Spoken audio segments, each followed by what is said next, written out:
প্রধান উপদেষ্টা ডক্টর ইউনূস পদত্যাগ করতে পারেন এরকম একটা আলাপ গুজবের আকারে ছড়িয়ে পড়ছিল সারাদিন সামাজিক মাধ্যমে। এটা একটা প্রাথমিক ভিত্তি ছিল, আমি এভাবে বলবো, মানব জমিনের একটা রিপোর্ট।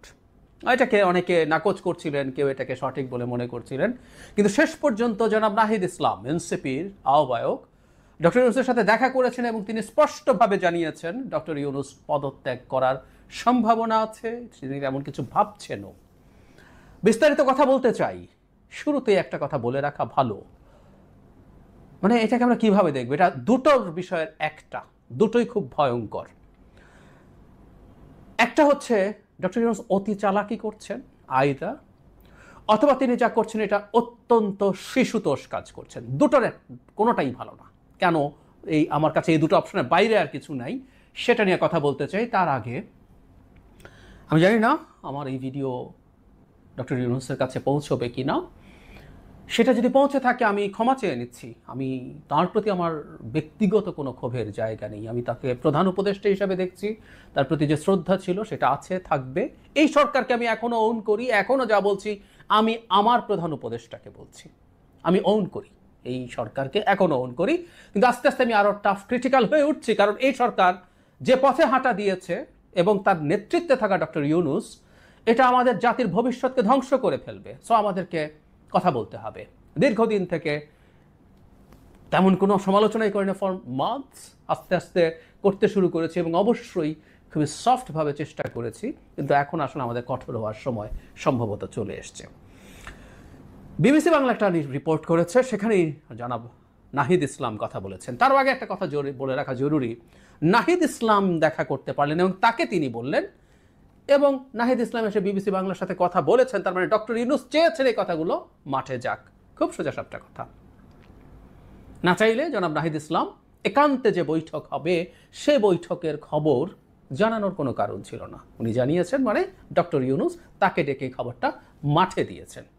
এবং আবার জনাব নাহিদ ইসলাম, কারণ কেন এই দলটা, কেন উনি একটা রাজনৈতিক দল করেন এখন, নিয়োগকর্তা, সেই শিশুতোষ কথাটা আবারও এক সময় আবেগের বশে বলে ফেলেছেন, কিন্তু উনি যদি একই চক্রে ঘুরপাক খান এটা ভালো কিছু না। যাই হোক, আমি রিপোর্টটার প্রায় পুরো অংশ পড়ব, কারণ প্রতিটা জায়গায় এখানে খুবই গুরুত্বপূর্ণ ইনফরমেশন আছে, সেটার ভিত্তিতে কথা বলতে চাই।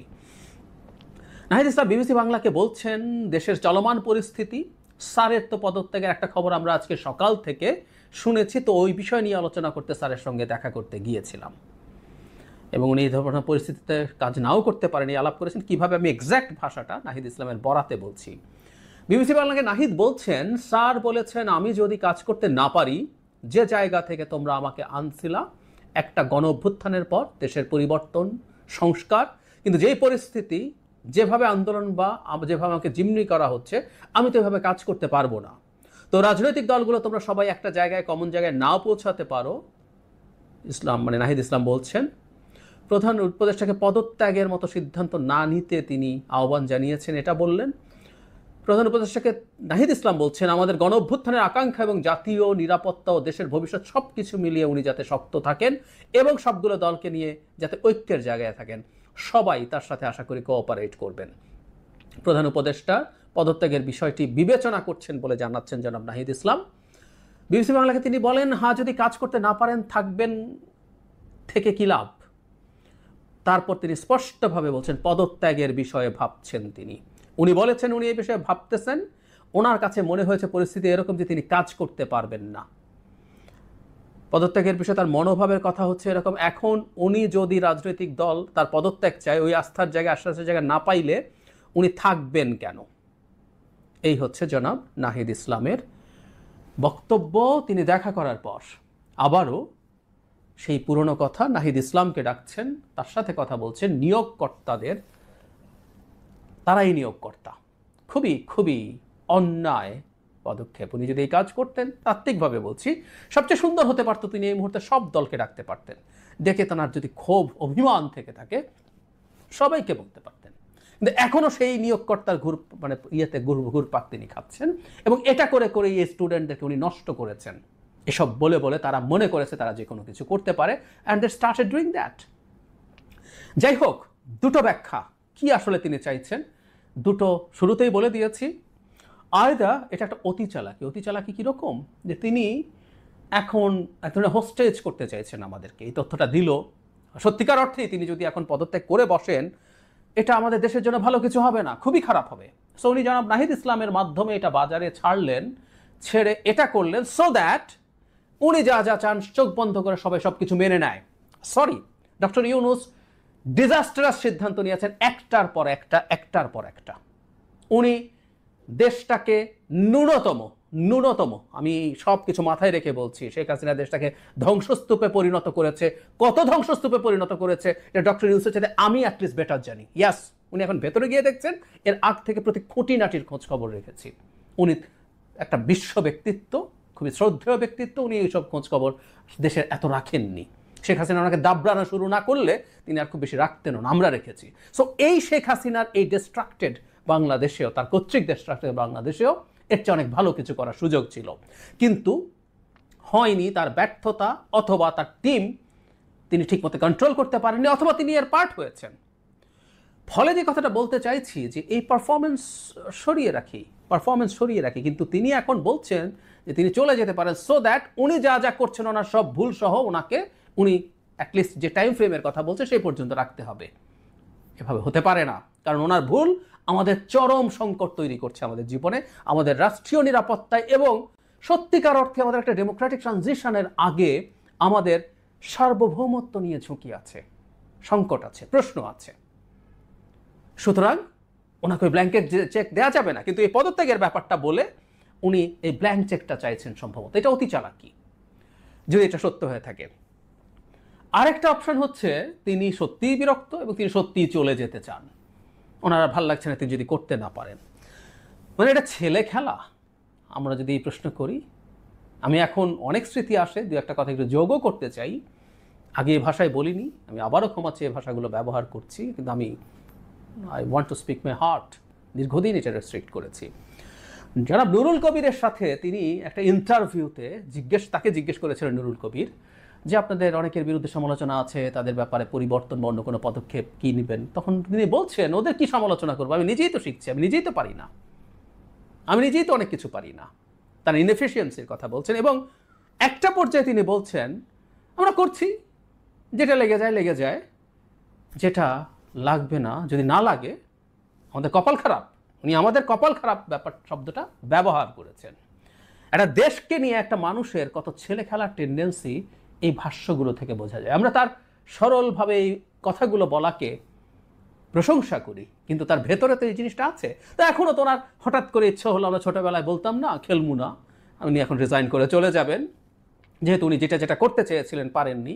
আমি কাগজে কলমে ধরে নেই যে ন্যূনতম সংস্কারও যদি না হয়, তার কি এখন চলে যাওয়া দেশের এই টার্ময়েলের টাইমে কোনোভাবে উচিত?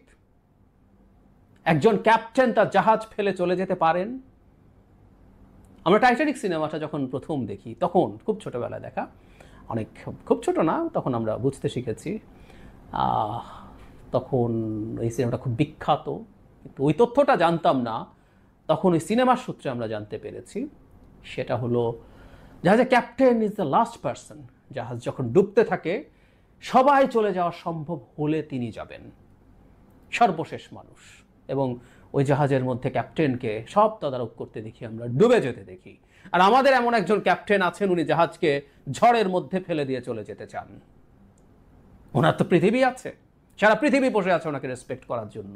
উনি আমাদেরকে উদ্ধার করতে এসেছিলেন, এখন আর ভাল লাগছে না, কারণ উনি যা যা করতে চেয়েছেন, যেভাবে করতে চেয়েছেন সেভাবে উনি পারছেন না বলে চলে যাচ্ছেন। আমি তর্কের খাতিরে ধরে নেই যে তিনি যা যা করতে চেয়েছেন প্রত্যেকটা নিখুঁত কাজ ছিল, প্রত্যেকটা সঠিক কাজ ছিল, আমি এটা মনে করি না, কিন্তু তর্কের খাতিরে ধরে নিলাম। এবং প্রেক্ষাপট এমন তৈরি হয়েছে তিনি অনেক কিছু করতে পারবেন না, তারপরও কি ওনার পদত্যাগ করতে চাওয়া উচিত জাতির এই ধরনের একটা সময়ে? ওনাকে একটা মাত্র যোগ্যতা, আমি আবারও বলি, 5 তারিখে যদি ফেরত যেতে, আমি একটা মাত্র যোগ্যতার জন্য আমি আবারও তাকে চাইবো, সেটা হচ্ছে উনি একটা বিরাট বটবৃক্ষের মতো ছায়া, আমাদের অনেক ঝুঁকি থেকে উনি বাঁচিয়ে দিতে পারেন।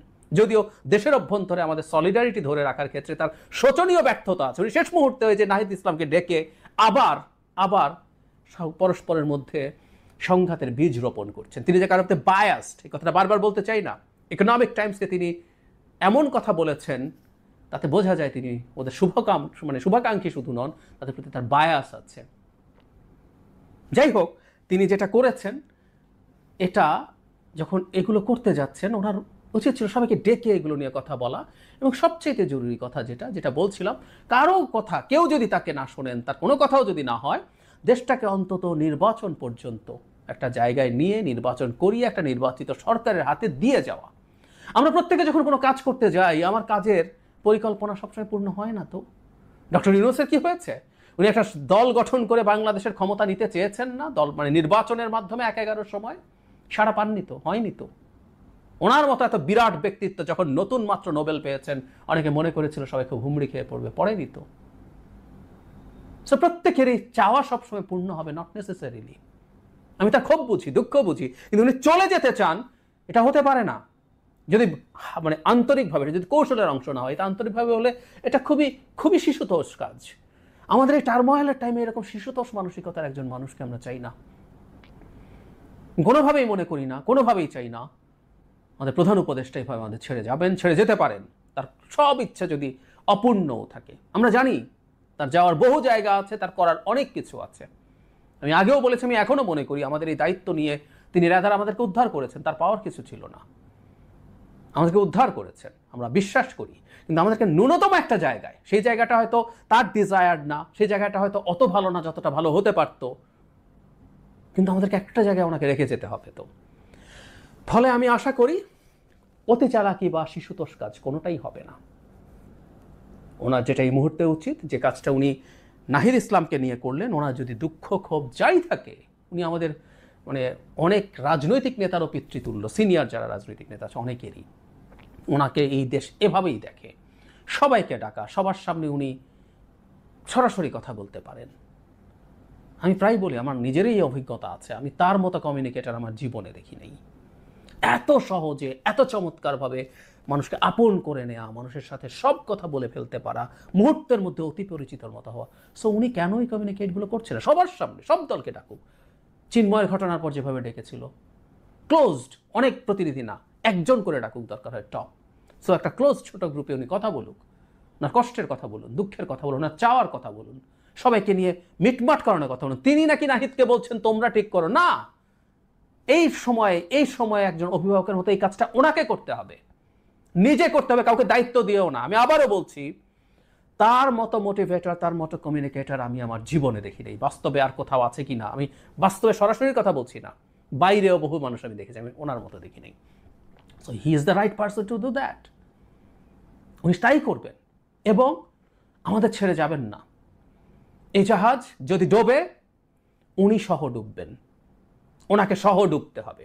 তবে আমি বিশ্বাস করি উনি এই জাহাজের ক্যাপ্টেন্সি যদি ধরে রাখেন, ক্যাপ্টেন যদি থেকে যান, জাহাজটা যত সহজে, যত ভালোভাবে গন্তব্যে যেতে পারত, ওনার অদক্ষতা, ব্যর্থতা বা ওনার টিমটা ঠিক না হওয়ার কারণে সেটা হয়তো হয়ে উঠবে না, কিন্তু আমরা অন্তত মোটামুটি একটা জায়গায় যেতে পারবো। জাহাজটা অন্তত ডুববে না, আমরা টার্মোয়েলের মধ্যে দিয়ে হয়তো যাব, কিন্তু জাহাজটা ডুববে না। ডক্টর ইউনূস কোনোভাবেই পদত্যাগ করতে পারেন না। এটা অন্যায় হবে, অনৈতিক হবে, ভীষণ অনৈতিক।